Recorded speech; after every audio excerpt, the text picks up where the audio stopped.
Praise the Lord. இன்றைய பலப்படுத்தும் வார்த்தை ஆபகுக் 2வது அதிகாரம் 4வது வசனம்.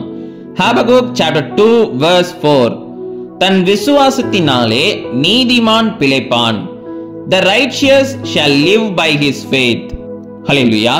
இன்றைக்கு சிலர் நீங்க பாத்தீங்கன்னா அவங்க கர்த்தருக்குள்ள ரொம்ப சந்தோஷமா இருப்பாங்க. அவங்க ரொம்ப ஆசீர்வதிக்கப்பட்டவர்களாக இருப்பாங்க. காரணம் என்ன தெரியுமா? அவங்க கர்த்தர் மேல விசுவாசம் வைத்திருப்பாங்க. எனக்காக கர்த்தர் எல்லாவற்றையும் செய்து தருவார், என் வாழ்க்கையில் இருக்கிற பிரச்சனைகள் எல்லாவற்றையும் அவர் மாற்றுவார்னு அவங்க கர்த்தர் மேல விசுவாசம் வைத்தது நிமித்தம் கர்த்தர் அவங்களுடைய வாழ்க்கையில் இருக்கிற எல்லா பிரச்சனைகளையும் நீக்கி போட்டு அவங்களை ஆசீர்வதித்திருப்பார்.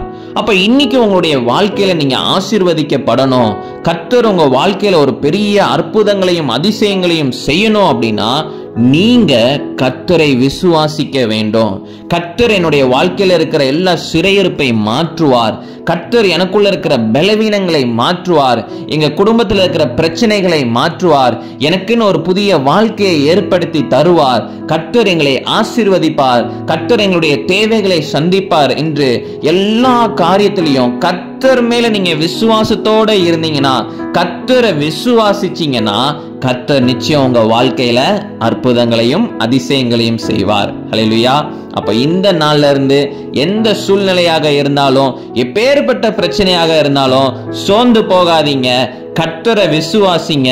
நிச்சயம் கர்த்தர் உங்களுக்கு எல்லாவற்றிலும் உதவி செய்வார். நாம எல்லாரும் கண்களை மூடி ஜெபிக்கலாம். எங்களை நேசிக்கிற நல்ல தகப்பனே, கர்த்தாவே, பிள்ளைங்க உங்க மேல விசுவாசத்தோட இருக்கிறாங்கப்பா.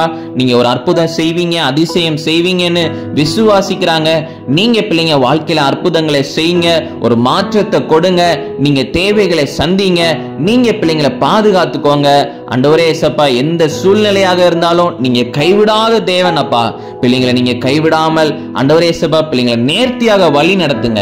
சகல துதிகன மகிமை எல்லாம் ஒருவருக்கே செலுத்துகிறோம். இயேசுவின் மூலம் ஜெபிக்கிறோம் எங்கள் ஜீவனுள்ள நல்ல பிதாவே. ஆமேன், ஆமேன், ஆமேன். கர்த்தரை விசுவாசிங்க, உங்க வாழ்க்கை ஆசீர்வதிக்கப்படும். God bless you.